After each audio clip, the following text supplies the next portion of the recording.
Zažij automobilové legendy už 4.10. na pokračovaní show Volant TV na cestách. Viac informácií a vstupenky nájdeš na volant.tv/na cestách.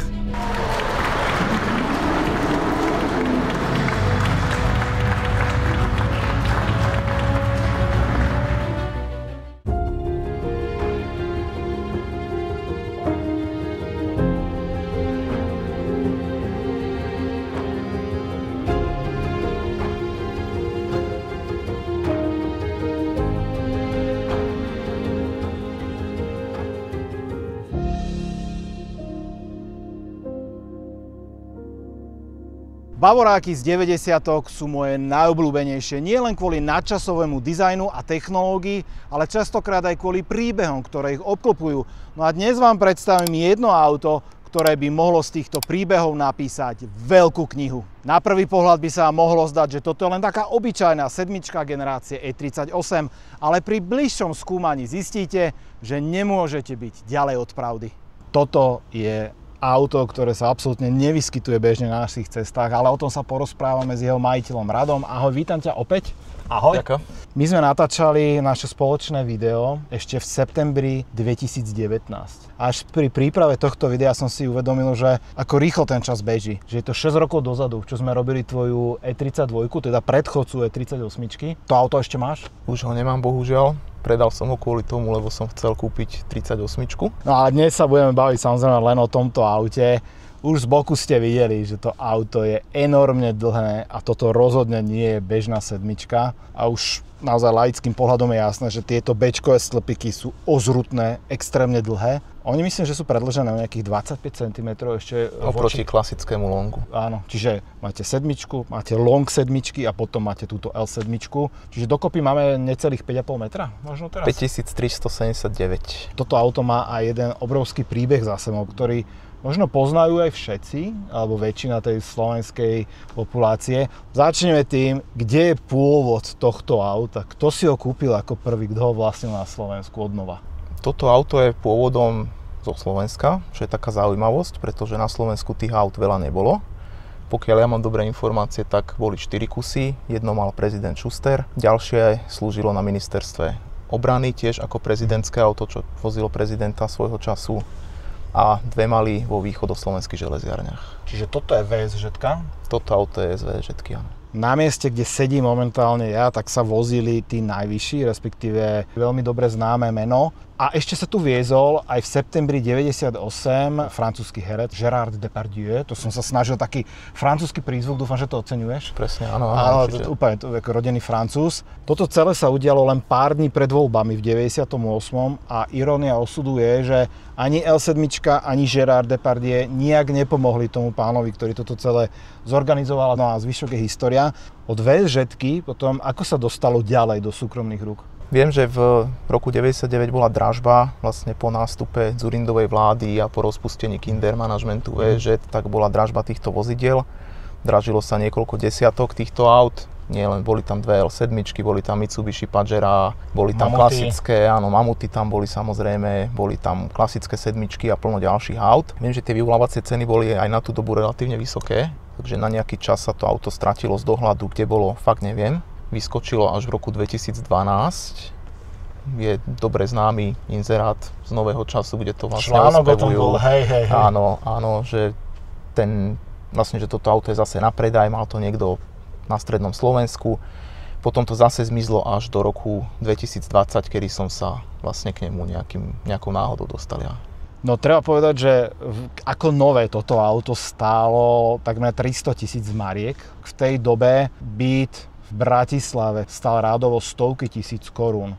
Čiže povedzme, že za toto jedno auto si mohol mať 10 bytov. Vtedy v hlavnom meste Slovenskej republiky, ak by si vtedy kúpil 10 bytov, tak asi by to bola lepšia investícia ako toto. Určite áno. to je žiaľ Bohu tak, ale faktom je, že ty máš dnes toto auto.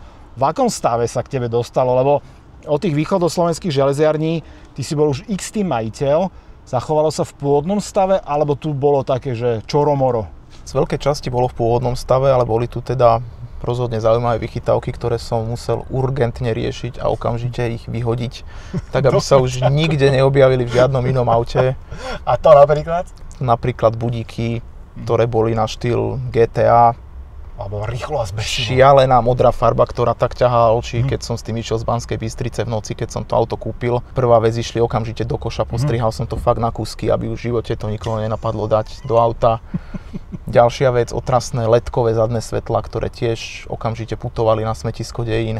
Interiérové spätné zrkadlo, tam bola cúvacia kamera, vzadu bola kamera, tiež to bolo nalepené na mamuta, okamžite takisto do koša. Také detaily, všade boli plno lediek, modrých, k tomu autu nepatrí, hej, takže... Dokonca doteraz ešte si mi ukazoval nejakú kabeláž v motorovom priestore, že to tam je nejaký pozostatok a raz, keď budeš dosť odvážny. Angel Eyes, áno, tiež, ktoré sa na to auto nikdy nedávali, takže to išlo preč, ale tú kabeláž som zatiaľ nevypreparoval. Je tu nejaká vysielačka, niekto chcel byť veľmi zaujímavý, tak si púšťal nejaké výstražné tóny, keď s tým asi chodil. Ale je tu jedna vec, ktorá mňa osobne veľmi mrzí, že už tu mala byť a nie je tu. Niekto tu robil aj taký technologický upgrade, to znamená, že videorekorder dobový vyhodil a teraz je tam čo miesto toho vlastne? Je tam nejaký DVD rekorder alebo DVD prehrávač, takisto zmizol veľmi vzácny fax, ktorý tu bol kedysi, je pekne vidieť, že kryt ostal, ale tróni si tam nejaký počítač s predpotopným Windowsom, ktorý tiež v dnešnej dobe je nepoužiteľný, ale tie originál pôvodné veci bohužiaľ k tomu autu nie sú. No. Takže taká výzva pre vás, ak by ste náhodou vedeli o nejakom pôvodnom faxe z BMW, alebo o videoprehrávači z BMW, tak určite sa ozvíte. Máme tu pre vás zákazníka a odberateľa zároveň. Platí zlatom. V každom prípade, ty si to dostal do stavu, v akom je to teraz. Iróniou osudu, alebo faktom je, že veľa týchto aut z tej doby, práve sedmičiek, ktoré slúžili v štátnej správe, sa už nezachovali do dnešných dní, pretože v istom okamihu prišla obmena, taká celá vlna, a veľa z nich doslova skončilo na šrotoviskách. Presne tak. Ja som svojho času obiehal vrakoviská v Bratislave a blízkom okolí a snažil som sa nahrabať tie veci z tých aut, pretože boli častokrát vo veľmi dobrom stave a z mne nepochopiteľných dôvodov boli vyraďované a dávané do šrotu, takže zachránil som plno blatníkov, všelijakých nárazníkov, kolies, prvkov výbavy, ktoré v dnešnej dobe, tým, že mám 3 také auta, sa nesmierne hodia. No a jednu vec, ktorú si tu ale dorobil na tomto aute, ktorá tu pôvodne nebola, pretože toto nebolo vládne vozidlo, to nebolo to, čo vozilo prezidenta, je tá vlajka, ktorú máme na blatníku. Ale aj to je taká úprava správna z daného hľadiska, aj technicky, aj dobovo. Takže čo to vlastne je? Je to originál držiak na vlajku, na tú štandardu.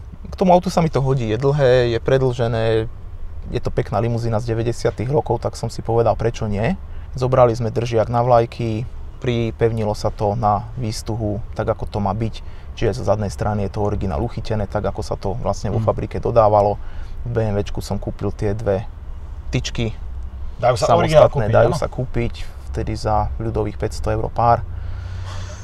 Som to musel kúpiť, áno, a mám ich tam. No. Nie, že by som s tým jazdil, ale je to v kufri, keď je nejaký zraz alebo nejaká akcia, tak to vyťahnem. Vyzerá to dobre a navyše naozaj identické dvojča, na ktorom sa vozil prezident. Ty si mimochodom našiel niekde nejakú L7, ktorá by bola že na šrotovisku? Aj to sa stalo? To som ja osobne našťastie nevidel. To by ti asi srdce. Videl som 2 pancierové, ktoré rozdýchávam do dnešného dňa, ale L7 našťastie nie. A keď to je kupovať na toto diely, ty dojdeš do BMW a povieš, že máš L7 z 90-tok, mimochodom to je ročník? 97. Vedia ti predať ešte niečo u oficiálneho dílera všetko, BMW? Skoro všetko sa dá zohnať, ako nie je to problém. Interiérové koberčeky sa nedajú zohnať, zástierky sa nedajú zohnať a s tou dostupnosťou je to horšie, ale všetko, čo bolo treba kúpiť, čo sa týka tých nových dielov, spotrebných dielov, nejaké diely na motor, keď sa brali a tak ďalej, tak úplne bežne dostupné. Nedávno som menil palivové čerpadlo v nádrži, ktoré spôsobovalo zlé štarty, takže to tiež krásne originál išlo a auto funguje. A keď sa pozrieme čisto z technického pohľadu na toto, líši sa nejako tá technika, mechanika voči 750 IL, z ktorého vychádza toto auto? Napríklad motor 12-valcový. Je iný v niečom? Všetko je to rovnaké, jediný rozdiel je ten stredový stĺpik. Inak sedí sa tu fakt, že dobre, mám tak ako príjemne natiahnuté tie nohy, sedadla veľmi dobre. My tu máme samozrejme aj takéto ovládanie, s týmto si viem ovládať sedačku toho ochrankára kvázi predo mnou. Presne tak, spolujazdcov. Keby ste chceli, môžete nám aj teraz zavolať a položiť nejakú otázku, nikto nevolá, takže ideme ďalej. Tu máme dokonca, viem si zapínať televíziu a mimochodom tá televízia, tu je taký malý monitor, ale ten tiež už nie je originál. Ten tiež dali ako súčasť toho nešťastného retrofitu niekedy koncom 90. rokov asi. Takže aj ten tu chýba, zháňame aj monitor. Originál monitor BMW, takže ak máte sem s ním... Je to značka Lenko. Lenko. Aj VHS, aj ten monitor je Lenko. A máme tu samozrejme ďalšiu vychytávku, to je tuto za nami. To je ináč dôkaz toho, že ty chodíš aj na tej svadby, lebo tu máme sobášny obrad. Takže tu sa niečo pýta kňaz. Neviem, o čom to je, ale keby ste niekto chceli... Opakovali si pred obradom, aby sa nikto nepomýlil. Nepomýlil, hej, že beriete si ju, ja neviem. No a tu máme samozrejme chladničku, kde si môžeme dať aj takýto nealkoholický radler. Naozaj na tú dobu perfektne vybavené auto, pohodlné. Ja som v živote stretol, alebo videl naživo už iba jednu L7, a to možno aj veľmi dobre poznáte. Istý Karl Lagerfeld si dal vo svojej dobe urobiť že absolútne individuál sedmičku, ale to je, že individuál. Samozrejme tá najväčšia exkluzivita, tak to je ten lak zvonka. Dvojfarebný lak, ja som márne hľadal prechod medzi tými dvoma farbami, keď to bolo vtedy v Danubiane. Karl chcel mať vzadu totálne súkromie, takže mal tu aj takú stenu za prednými sedačkami. To si vedel štandardne objednať do L7? Do faceliftových áno, ale bolo ich vyrobených pár desiatok kusov, tuším iba nejakých 70 kusov bolo s tou prekážkou, alebo 77.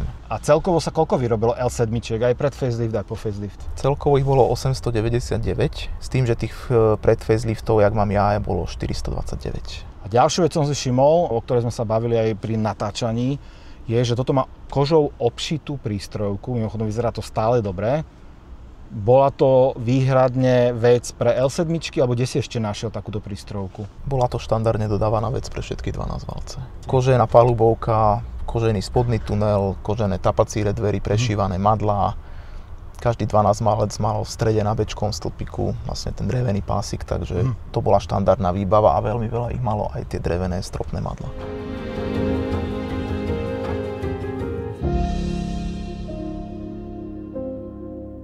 Priatelia, ja už sedím na zadnom sedadle. Asi zbytočné tuto niečo rozprávať, tu sa sedí naozaj kráľovsky.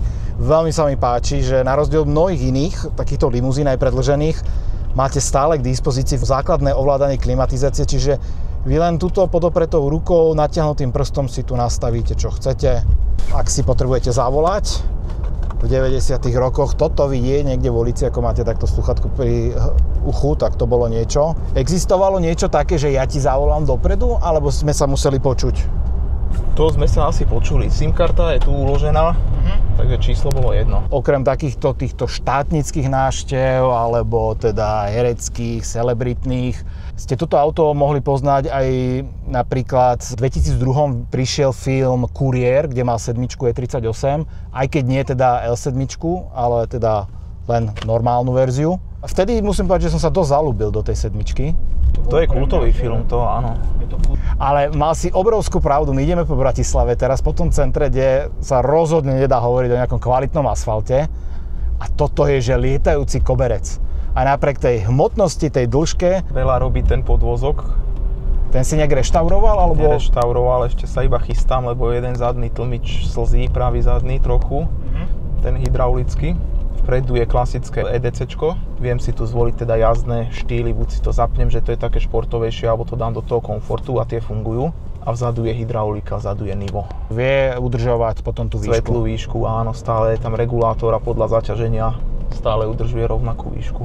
A veľa robia aj tie sériové kolesa, ktoré sú o tom balónovom rozmere také, presne, aké majú byť. A gumy som kúpil nové samozrejme, tie staré boli preležané, ale jazda ako v bavlnke. Je to presne taká jazda, ako by ste čakali od auta takejto úrovne. No aj 38 ste mohli potom poznať aj z Jamesa Bonda.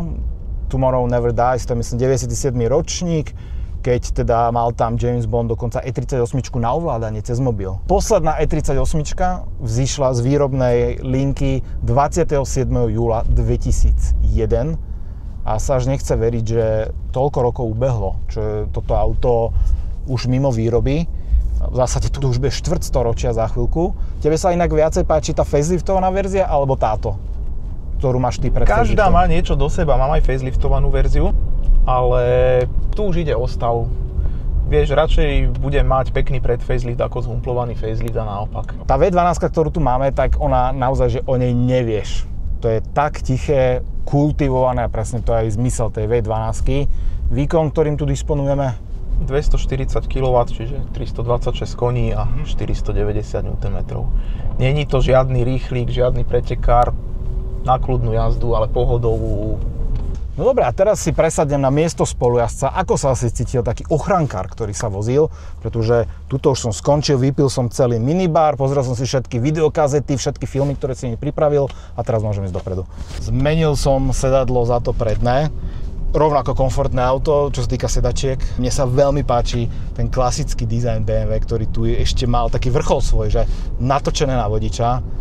Čo tomuto chýbalo, čo sa týka ergonómie? Takže perfektné tlačítka, krásne a veľmi sa mi páči, že ti funguje stále táto obrazovka, že žiadne mŕtve pixely. Viem, že toto bol častý problém na tejto generácii BMW, nech sa bavíme o akomkoľvek rade, ale ty tu máš všetko zdravé, živé, asi to už menil? Už to bolo robené. OK, to som si myslel, tuto si niečo s týmto robil, alebo toto žije odtedy? Ten je pôvodný, tie sa nejak nekazili, to maximálne fakt jeden pixel vypadne alebo nejaký riadok, stĺpček, ale toto už bolo robené. Volant mimochodom, ten si robil alebo menil, alebo Volant som kúpil na inzerát, lebo bol vyhrievaný a nájsť vyhrievaný, nepotrhaný pred faceliftový je veľký problém. Tak som ho takou malou dušičkou kúpil. Aj by som ho dal prečalúniť, ale zase sa bojím, lebo tá koža je jemná. Áno. Ten výhrev nie každý vie robiť a aby to nestratilo tú funkčnosť, no tak zatiaľ je takýto. A tuto by som vlastne zase ako ochrankár zobral telefón. Vytočil by som reštauráciu a ideme so šefinom teraz na obed, tak pripravte na stôl. A zase vlastne tak to dáme. Je na tomto aute niečo, čo sa ti nepodarilo zohnať nakoniec? Tak rozmýšľam, myslím, že ani nie. Trochu bude problém, tie zadné tlmiče, tie sa už nedodávajú. A tvoje plány s týmto autom? To je taká moja obľúbená otázka na konci videa, lebo veľa ľudí hovorí, že toto auto nikdy nepredám, to si nechám a neviem čo. A aj tak minimálne v 50% to skončí tak, že to auto vidím onedlho na inzeráte. Ako je to v tvojom prípade? Robíš dobré videá, pomáhajú predaju. Neplánujem. Nikdy nehovor nikdy, ale ja som ju kupoval s tým, že chcem mať jedno pekné auto, ktoré by som nechal synom. Aby to malo zmysel držať pri živote. Dneska už podľa mňa 38 nemá zmysel ani nejak držať pri živote, ani ju kriesiť, nedaj Bože. Čiže za mňa len vrcholovú motorizáciu, to bude mať aj do budúcna asi nejaký zberateľský zmysel. Predsa len tie 12 valce asi pôjdu na furt. Tak som to kupoval, aby som si ju ja trochu užil, aby som si ju dal dokopy a aby som ju potom nechal ako pamiatku na časy, keď bol automobilový svet ešte v poriadku. Je to celkom fajn. Ten motor je jednoduchý, primitívny, to je Škoda 120x3 hovorím, sú tam rozdeľovače, sú tam sviečky, sviečkové káble, primitívna technika, akurát je to všetko x3. No. Aj toto, krásne, jak to... Jak si to iba tak zhúplo, že? A keď som ťa aj natáčal zvonku a videl som to auto, ako krásne ide taký jazvečík. A teraz ideme okolo miesta, ktoré možno aj niekedy hostilo toto auto, že reálne možno tento kus tam aj parkoval. Je to úrad vlády Slovenskej republiky. Možno niekde zozadu sa to tam raz za čas ukázalo v tých 90. rokoch. Ak viete, či áno, tak dajte vedieť. Možno by sme aj ochrankárov oklamali na vstupe. Že, čaute chalani, ideme dnu si nafotiť zo pár obrázkov, že či môžeme. Takže je to zvrtne. Vyskúšame.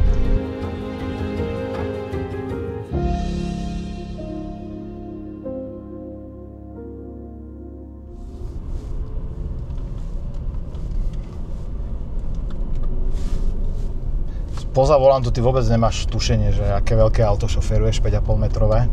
Veľmi príjemne sa s tým chodí, ako dá sa s tým normálne jazdiť. Dneska 5,5 metra už má kdečo. Toto je taký jeden krásny balík v jednom celku, ktorý je dokonalý. Dizajnom, to ako sa správa. A samozrejme aj ten vodič nebol o nič ukratený, čo sa týka toho komfortu, lebo je to tiché, jak sa to plaví na tou cestou, to je že wow. E38 je tak nadčasové auto v mojich očiach, z akéhokoľvek uhla pohľadu. A najlepšia vec na tomto je, že napriek tomu, že vieš, aký máš motor vpredu, s akým potenciálom, že tam len pridáš a ono sa to hneď zobudí, tak nič ťa nenúti v tomto aute chodiť rýchlo. Až teda na pokyn toho pána, ktorého vezieš tam vzadu. Hej, tak. Je to auto, ktoré aj teba ako vodiča, naozaj, že vodiča z povolania odmeňuje. Dajte nám vedieť vy, ako vnímate E38, ako vnímate možno to všetko, tú auru okolo tohto auta, možno tú históriu. Tebe ďakujem veľmi pekne, teda, že opäť sme po nejakom čase spolu natočili video a že si teda vytiaľ takýto klenot. Ty ešte nejaké máš v garáži, nebudeme schválne prezracať. Kto ťa pozná, tak už vie aké, ale Na to si určite tiež nájdeme čas. A nezabudnite aj pozrieť Instagram Volant TV, kde dávam fotky tohto auta, pretože toto si to zaslúži všetkými 10. Ďakujem za pozretie a vidíme sa. Ahojte. Majte sa pekne.